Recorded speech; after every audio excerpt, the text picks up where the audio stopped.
안녕하세요. 고전 산문의 모든 것입니다. 207쪽의 장화홍련전 중요합니다. 공부를 꼭 하고 실전 49에 장화홍련전 5문제, 실전 48, 49 9문제가 있는데 요거는 이제 고전소설 일체월장에서 예상 문제로 했던 겁니다. 그래서 여기서는 생략하겠습니다. 여러분들이 반드시 풀어보고 이해가 안 되면 질문을 올리세요. 214쪽에 실전 50 옥랑자전과 윤지경전 그렇게 어렵지 않습니다. 여기 가볍게 들어가도록 하자. 고전소설, 고전산문은 이제 고전소설이 주로 출제가 됐고 수능 기출과 평가원에 나온 것들을 쭉 목록을 알려줬고 차례에다 넣어놨으니까 여러분들이 이제 안 나온 것 중심으로 좀 봐주면 됩니다.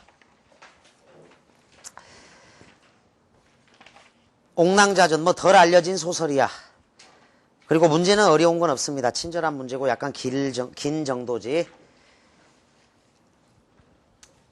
제시문 가자. 앞부분의 줄거리. 함경도 경흥에 사는 김좌수는 길몽을 꾼 뒤 옥랑을 얻는다. 주인공이 옥랑이니까 옥랑에다 동그라미를 쳐둬. 옥랑은 명망이 높은 이시업과 혼약한다. 이시업에다 네모칸 치고.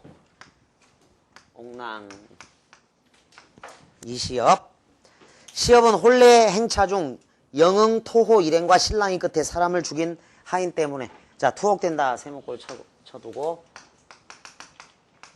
등장인물 따라가면 돼. 자 중요한 사건이 벌어졌네. 이에 옥랑은 시업의 얼굴이나 한번 보겠다며 부모의 허락을 얻어 그를 찾아갑니다. 자 옥랑 동그라미 치고 들어가보자. 이윽하여 다시 들어오더니 시업을 대하여 앉으며 오열하여 왈. 첩은 김좌수의 딸 옥랑이라. 신수가 기박하여 난군께서 누구도 탓할 수 없는 괴로움을 당하시니 천지아득하오나 누구를 원망하리요. 역시 수원수구. 첩이 비록 배운 바 없사오나 옛날 절개를 지닌 아녀자의 행실을 듣사오니 군자를 대신하여 의리에 온전히 하온 자가 많사온지라.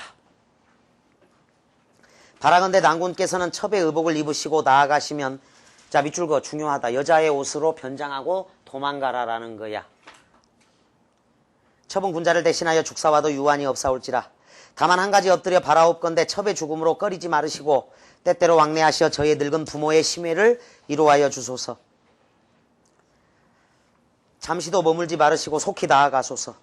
시업 네모칸 그제서야 비로소 김좌수의 딸이 분명함을 알고 칼머리를 들고 앞으로 당겨 앉으며 낭자의 손을 잡고 길이 탄식하여 이러는 말이 규중에 연약하신 낭자가 소생의 죄로 말미암아 천신만고를 겪으시고 험한 곳에 들어와 의로운 심해를 이루하시니 진실로 생사간에 이치기 어렵도소이다. 그러하오나 사람에 대하여 귀중하온 마음이 남녀의 구별이 없사건을 밑줄 어찌 소생의 죄에 낭자가 대신 죽으려 하시느뇨. 이는 만만 불가하오니 있을 수 없는 일이라는 거야. 여자가 대신 죽으려고 한다는 거에 대해서. 그러한 말씀은 다시 이르지 마시고 빨리 돌아가소서. 만일 타인이 기미를 아오면 재앙이 적지 아니할 것이외다. 소생은 이미 스스로 지은 허물이라 죽어도 한할 바 없거니와. 자 하인 때문에 이제 투옥되어서 낭자는 무슨 연고로 따라서 환란을 당하시리요. 자 남자니까 이제 설득을 했죠. 옥랑을 하니 낭자는 이 말을 듣고 정색하며 하는 말이 군자의 말씀은 가장 의리에 적당치 못하나이다. 옛글에 일렀으되 여필종부. 자 주제가 있다. 여필종부 밑줄 그었고 여필종부라 하였으니 첩이 군자를 따라 죽는다 할지라도 또한 불가함이 없겠거늘 하물며 군자를 위하여 목숨을 바꾸는 것이 무엇이 어렵겠습니까? 이는 망고의 떳떳한 의리오며 당연히 군자께서 용납하실 바이건을 들어주시지 아니하니 이는 필시 군자께서 천첩을 불초한 사람으로 보시와 능히 의를 이행치 못하리라 여기심이외다. 밑줄 또 첩의 일편단심이 허사로 돌아감이 어찌 애석하지 아니하오리까. 이리 이미 이 지경에 다다랐으니 장차 무슨 면목으로 세상 사람을 대하리요. 차라리 이곳에서 자결하여 그로서 첩의 진정을 표하겠나이다. 죽으려고 하니까 이제 깜짝 놀란 시업이 급히 칼을 빼앗으며 위로하여 타이르되 낭자의 말씀이 지당하오나 내 어찌 내 죄로 낭자더러 참아 대신 죽으라 할 수 있으리요.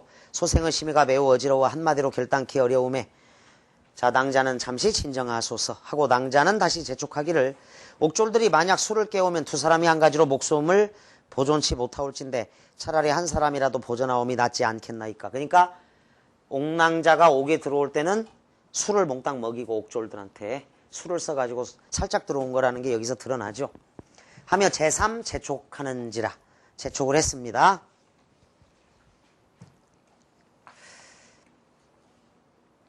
자, 11번 문제. A에 나타난 인물들의 말하기에 대한 설명이다. 말하기 방식은 늘 나오는 문제야. 고전소설에서. 시업은 자신의 죄과를 옥랑하게 전가할 수 없다며 만류하고 있죠. 시업은 옥랑의 행동이 가져올 결과를 우려하며 상대를 설득하고 있습니다. 자, 계획을 다른 사람이 알면 재앙이 미칠 거다라는 거. 그리고 옥에 갇힌 것은 스스로 지은 허물 때문이라고 하고 있어. 옥랑은 시업의 만류를 수용할 수 없다며 자신의 굳은 의지를 밝히고 있지. 옥랑의 입장과 시업의 입장이 이제 팽팽하게 대립하고 있다. 4번 옥랑은 윤리적 명분, 여필 종부라고 써둔다. 여필 종부를 내세우며 자신의 행동이 당연한 것임을 강조하고 있는 거죠. 옥랑은 자신의 상황과 유사한 사례는 들지 않았습니다. 유사한 사례에 익사한다. 자신의 뜻을 관철시키고자 한다 그랬는데 A 부분에 이제 앞에는 시업의 말이고 뒤에는 정색하며 옥랑자가 얘기했는데 예를 들지는 않았으니까 이건 바로 알 수 있다. 11번 답을 5로 하면 되겠습니다. 자, 중략 2에 이르러 낭자는 눈빛을 고치며 다시 바삐 나아가기를 재촉하는지라. 시업은 시업 내목한치고 할 수 없이 낭자가 입고 들어온 옷을 바꿔 입고 자기 목에 씌웠던 칼을 낭자에게 씌우니 낭자의 은사는 비록 남자의 못지 아니하나 종시 여자의 몸이라 기질이 약하여 칼의 무게를 이기지 못하더라. 형틀의 무게야. 춘향이가 목에 쓴 그 형틀의 무게를 이기지 못하더라. 시업이 그 거동을 보며 눈물이 앞을 가리는지라 차마 발길을 돌이키지 못하며 서성거리고 낭자 또한 비참함을 겨우 억제하나 목이 메어 차마 말을 못하니 밑줄 어찌 슬프다 하지 아니하리요. 편집자적 논평이야. 서술자 개입이다. 이런 부분이 서술자 개입. 그러나 옥졸들 깨달으며 화를 벗어나지 못하겠기로 낭자는 이를 악물며 시업을 밀쳐나가게 하니 그 형상은 초목금수일지라도 밑줄 초목금수일지라도 감동하겠더라. 서술자 개입. 시업이 할 수 없이 돌아서 나오니 여느 때나 다름없이 옥졸이 지켜있으나 처음에 낭자가 들어올 때 있던 옥졸이 아닌 거로 아무리 자 옥졸들도 이제 당번을 서니까 달라지죠. 시간마다 근무자들이 시업의 얼굴이 낭자와는 다르고 눈물 흔적이 있으나 동문수학하던 사이에 자 낭자가 속였던 얘기가 요 내용이야. 동문수학하던 사이에 생리사별, 생사이별, 생으로 이별, 죽어서 사별을 당하니 피차의 슬픔이 있음직한 일임으로 의심치 아니하고 내보냈다는 거야. 탈출에 성공했다. 시업이 낭자의 말소리로 옥졸을 향하여 무수히 치사하고 나가더라. 시업이 한 걸음에 두 번씩 엎드러질 지경이나 타인이 할까 염려하여 슬픔을 억누르고 호젓한 산길을 더듬어 돌아올새 인적이 없는 곳에 이르러 땅바닥에 주저앉더니 목이 메도록 슬피 통곡하여 멈출 바를 모르더라. 이때 낭자의 종인이 집에 돌아가 좌숙게 보이니 이에 좌수가 묻기를 아가씨는 어디 가고 내 홀로 돌아오느냐. 종인이 대답하기를 아가씨는 이러저러하여. 이런 게 이제 고전소설의 한계라고. 이렇게 이러저러하여 이런 식으로 쓰면 안 되죠. 그냥 자초지종을 얘기하는 걸로. 대환대도 그래. 옥조를 달래어 옥중으로 들어가시며 말씀하시기를 내일이나 돌아오신다 하시더이다. 하기에 좌수가 심중에 의아하여 그날 밤을 겨우 지내고 딸아이가 돌아오기를 고대하더라. 학수고대하더라. 지루한 하룻밤이 지나가고자 지리한은 이제 고전소설 표기고 현대어 표기로는 지루한이라고 바꿔준다. 정말 지루한 장마였다. 지리하다를 X하고. 지루한 하룻밤이 지나가고 밝은 날이 다시 지나도록 옥랑의 자취가 없는지라 모두들 마음에 의혹이 생기어 온 집안이 뒤숭숭하는 중에 부인이 조급한 마음으로 낭자의 침방에 들어가 서안을 살펴보니 편지 한 통에 놓여 있기에 괴이하게 여겨 들어보니 겉봉에 쓰기를 불효녀 옥랑이라 하였더라. 그게 이제 12번 문제야. 12번에다가 일치불일치라고 적는다. 12번 일치불일치. 기억을 추리하여 다음과 같이 써보았다고 할 때 위글의 내용과 일치하지 않는 것입니다. 소녀는 부모님 두 분 앞에 아뢰입니다. 사람이 세상에서 삶에 지켜야 할 도리가 있고 그 도리 중에 부부간의 의리는 매우 소중한 것이옵니다. 아직 결혼식을 올리지는 않았어요. 이에 한번 부부가 되기로 한 낭군과의 의리를 지키지 아니할 수 없나이다. 더구나 낭군은 저와의 혼사를 위해 오다가 불행한 일을 당하였죠. 참담한 일이 아닐 수 없사옵니다. 또한 낭군의 죄로 인해 장차 우리 가문에 미칠 수도 있는 화를 막을 수 있다면 화를 막다. 불일치죠. 이건 왜곡이죠. 화를 막을 수 있다면 기꺼이 이 길을 가고자 하니 이 불효녀를 생각지 마옵소서. 따라서 여필종부나 여필종부 유교적 대의 명분 때문에 감옥으로 자청해서 들어간 거야. 그렇기 때문에 가문에 미칠 화를 걱정해서 들어간 건 분명히 아니기 때문에 불일치. 저는 난군을 대신하여 옥살이를 하려고 하옵니다. 일치하죠. 부모님께서는 곧 돌아오리라 생각하셨을 텐데 다시 돌아오기가 쉽지는 않을 것 같사옵니다. 아버님 어머님 불효의식을 용서하시고 다시 배울 때까지 건강하게 지내시옵소서. 불효녀 옥랑올림. 자, 나오던 문제, 나올 만한 문제고, 자, 뒷부분의 줄거리 보세요. 영흥부사는 시업이 옥을 빠져나간 사실을 알고 크게 분노할 만하지. 크게 분노했어. 그러나 자초지종을 듣고는 갸륵한 일이라며 임금께 보고합니다. 이에 임금도 천하의 절행이라 칭찬하면서 시업의 죄를 용서하고 옥랑을 정렬 부인으로 봉한다. 행복한 결말이야. 옥랑은 시업과 평생을 해로한다. 그럼직하죠. 자, 13번. 보기에 밑줄 친 부분의 설명. 인물의 심리 상태에 대해 설명하고 논평하여니까 서술자 개입, 편집자적 논평을 찾으라는 문제야. 94 2차 수능은 아주 어려웠고 2002 수능도 약간 어려웠는데 여기는 상대적으로 쉽다. 수능에는 94 1차까지 해서 3번 정도가 출제된 문제야. 편집자적 논평은. 그러니까 C하고 어찌 슬프다 하지 아니하리요. 여러분들이 그 2008년도 김만중의 사시남정기에서도 그 서술자 개입 부분을 분명히 선택지에서 확인했기 때문에 늘 나오는 문제야. 수능에서. 그래서 2008까지 나왔어. 편집자적 논평이. 13번 답은 3번 C에 있습니다. 10번입니다. 보기를 바탕으로 위거를 감상한 내용 중에 적절하지 않은 것. 고전소설의 대표적 특징. 주제 권선징악을 형상화했다. 구성. 주인공의 일대기 형식. 행복한 결말. 자, 평면적 인물이 등장하여 선악의 대결 구도. 사건은 도술, 술법 등의 전기적인 사건이 자주 일어난다. 비현실적인 요소 이런 거지. 1번. 시업에 대해 희생적인 옥랑의 선량함이 부각되고 있다는 점에서 그렇죠. 옥랑의 선량함. 고전소설의 일반적인 주제의 범주에서 벗어나지 않습니다. 맞죠? 권선징악적인 요소. 근데 이제 권선이죠. 여기서는 권선. 이 옥랑의 탄생부터 시업과의 해로까지를 사건화했다는 점에서 주인공의 일대기 형식이라는 특징. 일대기 형식 맞아요. 옥랑과 시업의 삶이 빗줄 행복한 결말로 귀결된다. 행복한 결말입니다. 그래서 고전소설의 구성상 특징이 아주 잘 나타나고 있습니다. 시업과 부사 간의 선악대결 구도. 자, 여기는 이제 갈등이라고 할 만한 게 사실은 대의 명분을 위해서 옥랑의 입장하고 둘 다 올바른 이야기를 하는 거야. 이 시업의 입장이 나와서 갈등이 형성되는데 이게 선악 갈등이 아니지. 그리고 여기서 얘기할 때 영흥부사가 크게 분노하는 거는 당연한 거야. 그리고 살인사건이 일어났잖아 분명히. 그래서 감옥에 투옥하는 것도 당연한 거고. 따라서 이 부사가 악의 물이라고 할 수가 없다. 선악의 대결구도 없으니까 X하라. 5번.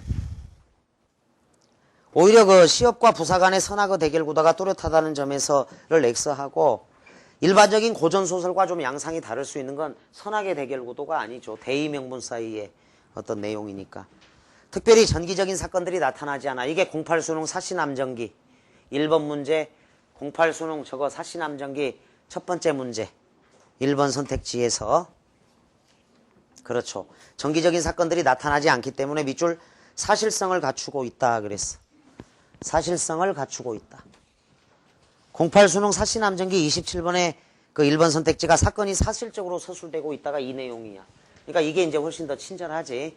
그 말이다. 전기성, 비현실적 요소가 없다. 그래서 10번 답은 4번이라고 하는데 별로 무리가 없다. 자, 10번에서 13번까지 풀었습니다. 그 다음 윤지경전입니다. 낯선 작품인데 어쨌거나 낯선 작품이라 하더라도 미리 줄거리를 이제 알고 싶으면 앞부분에 자, 그 앞에 가면 정리가 다 돼 있어. 여러분들이 이제 이거는 그냥 가볍게 읽어. 207, 208, 209 쪽에 가면 거기 옥랑자전하고 윤지경전에 대한 간단한 핵심적인 줄거리나 설명은 있는데 줄거리만 그냥 읽는 것 자체는 뭐 원래 고2 때 해놓을 일이지 원칙적으로는. 이제 재수생 입장에서는 제시문만 가지고 문제는 풀어내야 한다. 다만 시간 부족이 염려될 때가 있기 때문에 소설 전체를 공부하는 것 자체는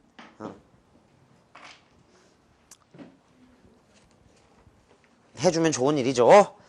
자, 실전 50일 들어가겠습니다. 제목이 윤지경전입니다. 윤지경이 주인공이겠지, 당연히.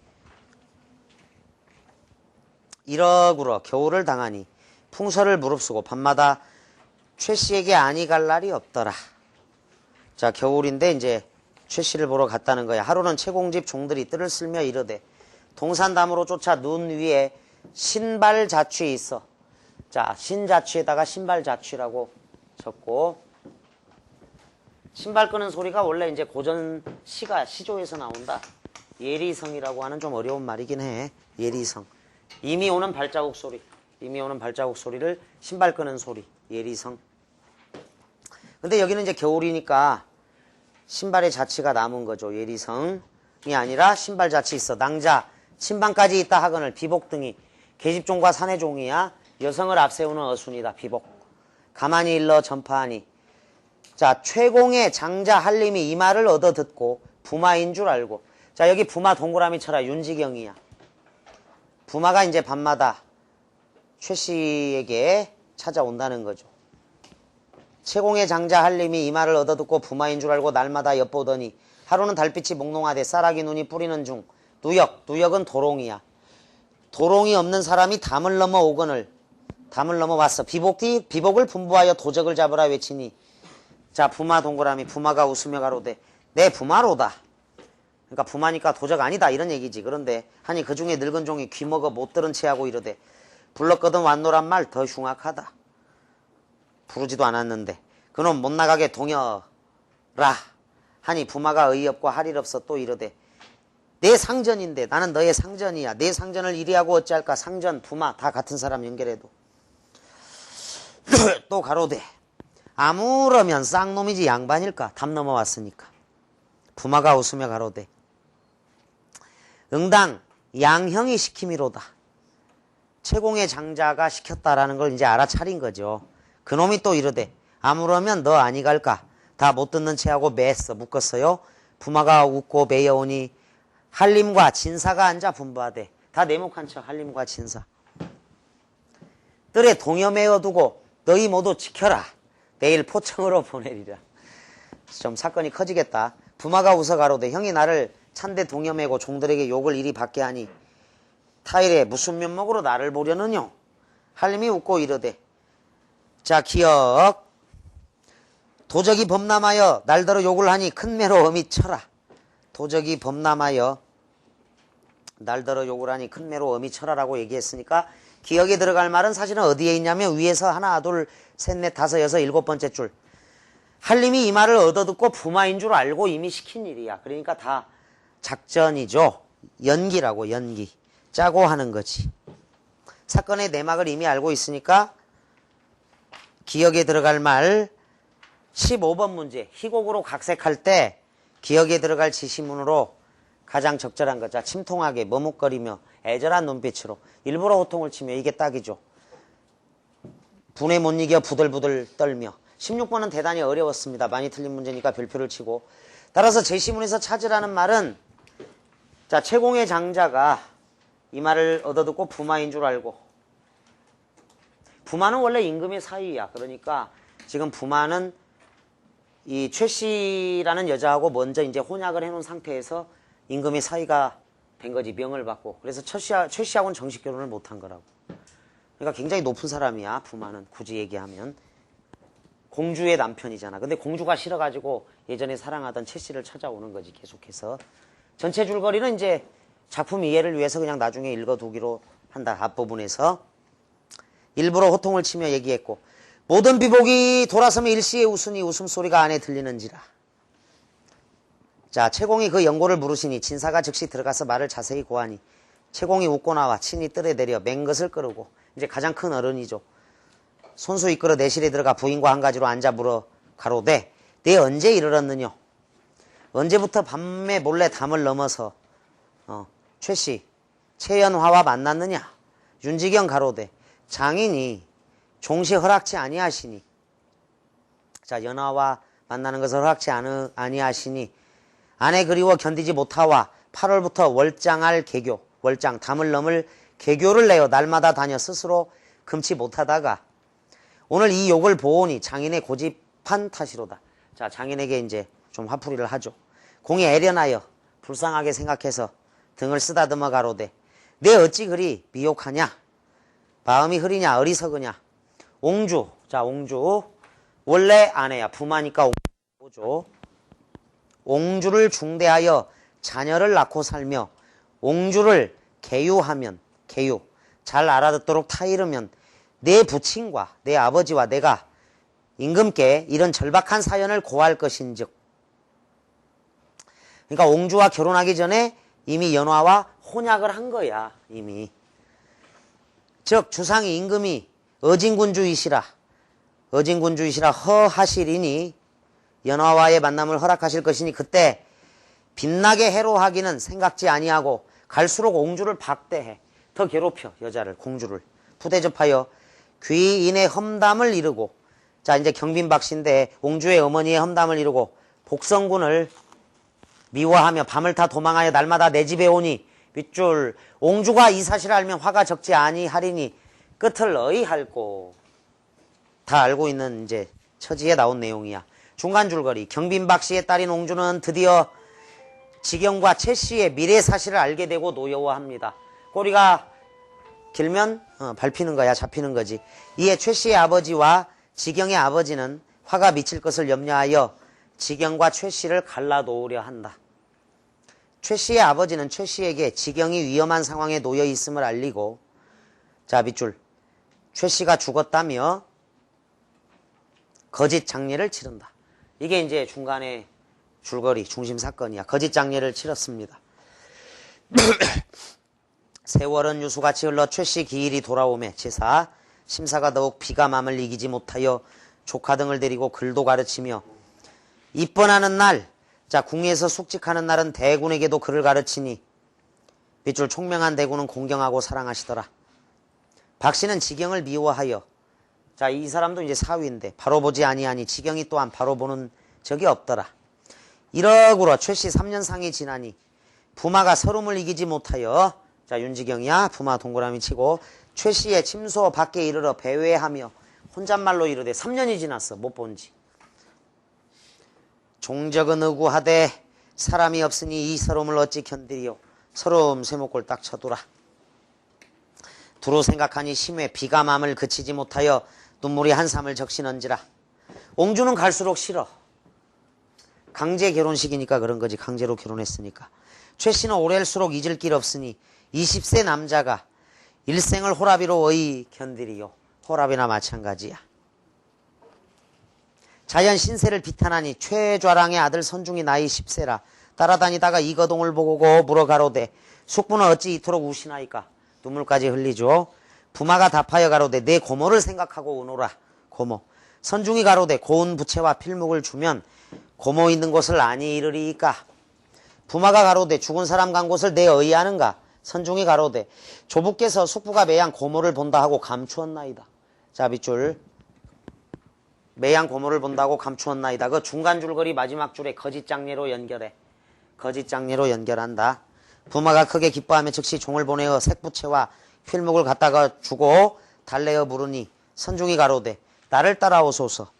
뒤를 따라가니 동산 너머 두 집 지나 큰 집이 있어 대문을 잠갔거늘 동쪽 좁은 문으로 들어가니 밑줄 최씨 바야흐로 시비를 시켜보거늘 부마가 바로 들어가 부인을 붙들고 가로되 이 여인 일인고 당명왕의 복내산 꿈인가 초양왕의 무산구름인가.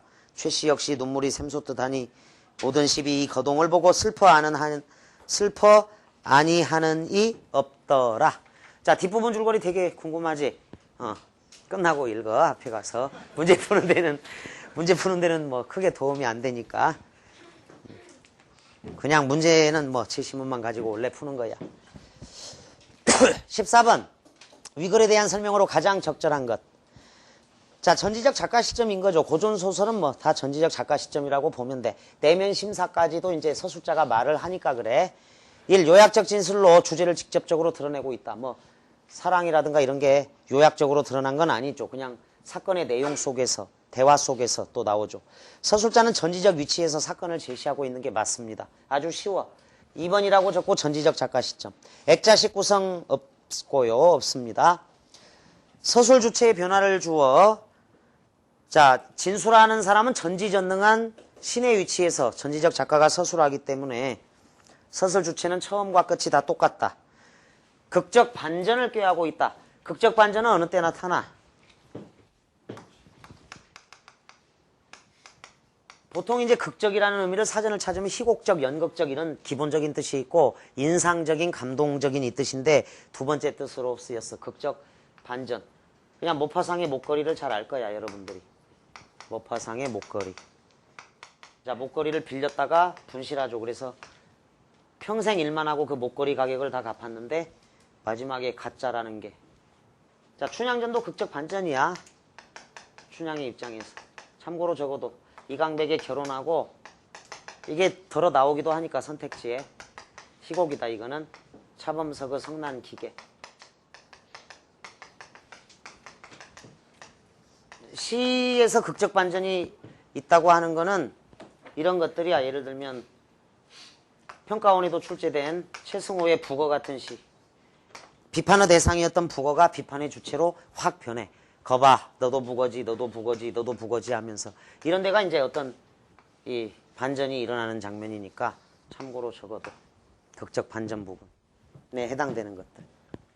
희곡 같은 데에 많이 나와. 여기는 이제 극적 반전 자체가 그 사건의 서술 주체의 변화를 주지는 않아요. 그런데 나름대로 그 윤지경 입장에서는 3년 동안이나 죽은 줄 알았잖아. 근데 사실은 살아 있었다니까 내용적으로는 극적 반전 맞아. 내용적으로만 맞다고 체크를 해도 극적 반전이 3년상 고모가 죽은 줄 알았는데 최 씨가 죽은 줄 알았는데 살아 있다라는 거. 최연화. 그래서 서술 주체의 변화를 주어만 틀렸다고 딱 해두라. 액자식 구성 틀렸듯이. 인물이 처한 상황과 심리를 상징적 사물이라고 나올 만한 게 없습니다. 이거는 지우고. 사랑하는 것을 사랑을 나타내는 게 이제 월장 행위로 상징적으로 드러나기는 해. 둘 사이는 아마 진짜로 사랑하는 사이였던 모양이다. 14번 답이 15번 답은 4. 일부러 호통을 치는 게 제시문에 있고 16번 가의 대화 양상에 대한 설명인데 사위가 항의하고 있죠. 장인이 체념하고 있지는 않습니다. 체념 X. 타이르고 있는 거지. 옹주한테 잘해줘라. 그러면 해결될 문제다. 이 사위는 투정을 부리고 있고 장인은 달래고 있는 겁니다. 이게 답이지. 사위가 지금 장인의 고집함 탓이로다. 고집한 탓이로다. 이렇게 투정을 부리는 거죠. 사위가 어느 정도 약간의 적대감까지는 좀 너무 큰 말인데 하여간 투정을 부린다고 볼 수 있지만 어쨌거나 적대감이 있어. 그런데 장인이 노여워하고 있지는 않다. X. 사위는 동정을 구하는 측면도 있죠. 어느 정도는. 근데 장인이 냉정하게 대처한 게 아니죠. 냉정하게 대처했으면 이제 딱 끝내거나 뭐 이미 부마가 됐으니까. 그런데 이렇게 두 부인을 두어야 될 경우는 이제 미리 혼인 약속이 있었기 때문에 그래. 혼사장의 모티프가 있는 거지. 옹주, 부마가 된 것. 사위는 잘못을 뉘우치지는 않습니다. 뉘우치고가 X해. 아내가 그리워 견디지 못해서 그랬다는데 뉘우칠 일이 있는 건 아니고. 장인은 엄한 목소리로 뭐 꾸짖는 것도 아니죠. 그냥 미혹하다. 너 어리석다고. 옹주를 박대하지 말고 잘해줘라. 그러면 좋은 해결책이 임금께서 어진 군주니까 도와줄 거다. 이런 내용이죠. 자, 그래서 5번은 뭐 잘못 뉘우친 거 뒤에 다 없습니다. 17번 문제. 니은의 상황에서 주인공이 불렀음직한 노래. 주인공이 아내를 그리워하는 그런 감정이 나오는 게 좋은데 님을 그리워하는 감정. 그런데 사실은 죽었어. 아내가 죽었다고 알고 있는 상황이야. 공산에 우는 접동 너는 어이 우짖느냐. 너도 달과 같이 무슨 이별하였느냐. 자, 이별 제재 맞아요. 아무리 피나게 온들 밑줄 대답이나 하더냐. 대답이 없죠. 죽은 자는. 죽었다고 생각하니까. 따라서 1번이 답이겠네. 자, 2번은 이제 청사는 교훈을 주는 자연물이다. 청사는 영원히 푸르고 흐르는 물도 밤낮으로 그치지 않아. 우리도 그치지 말아서 만고상청. 알죠? 학문 수양의 길. 3번은 이제 풍요로운 가을입니다. 술릭자 채장사 돌아가니 밑줄 긋고 장순하자 욕만 한다. 금상첨화야. 대초볼 붉은 골짜기에 밤이 떨어지고 태초 벼뱅 그루터기에 민물개가 날려오고 때마침 술이 익었는데 채장사가 왔으니까 금상첨화하지. 장순하자 욕만한 격이다. 아니 먹고 의리. 먹겠다 이 뜻이에요. 술을 먹겠다. 4번 청산도 절로절로 녹수도 절로절로. 자, 자연 친화가 있고 산절로 수절로 산수간에 나도절로. 이 중에 절로 자란 몸이 늙기도 절로절로. 안빛낙도 자연 친화. 5번 인생무상이 있다. 청살리 벽계수야. 쉽게 감을 자랑하지 마라. 1도 한번 푸른 바다에 가면 돌아오기 어렵다. 명월이 만공산하니. 명월은 이제 중위법이 돼. 황진이 자기 자신도 되고 밝은 달도 돼. 빈산에 가득 찼으니 쉬어간들 어찌하리. 이 황진이 시조가 6편 중에 5편이 수능에 나왔어. 벽계수는 이제 왕족이죠. 왕족인데 유혹하는 시를 쓴 거죠, 이게. 그런데 여기에 1도 창해하면 돌아오기 어렵다 이래서 인걸은 한 번 가면 돌아오지 못한다라는 인생무상 이런 게 담겨 있고 좀 향락의 권유 이런 내용을 담고 있는 시조야. 유혹하는 거야, 벽계수를. 벽계수 역시 중위법이다. 사람 이름이고 또 푸른 시냇물도 된다. 따라서 5번에 있는 자연물로서의 물은 영원함이 아니야. 순간적인 일회성이야. 한 번 바다에 가면 돌아오기 어렵다고 했어. 그러니까 2번 선택지에 있는 유수는 어찌하여 밤낮으로 그치지 않는다는 사실. 따라서 2번 시조의 유수하고 5번 시조의 벽계수하고는 똑같은 물인데 2번은 영원성, 5번은 일회성, 순간성. 이래서 대조된다. 이황선생, 도산 12곡에서 이황선생은 영원한 자연의 일부로 본 거고 황진이는 이 작품뿐만 아니라 그 98년 수능에 나왔던 시조 거기에서도 역시 똑같이 물은 한 번 흘러가면 끝이다.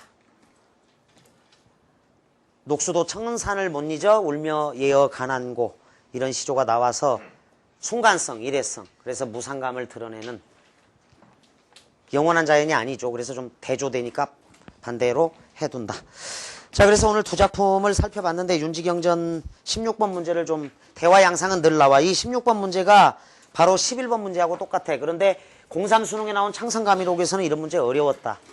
두 사람의 대화, 갈등에 나타난 특징들을 찾는 문제. 그래서 11번 별표 치고 늘 수능에 나온 거라는 것 알아둔다.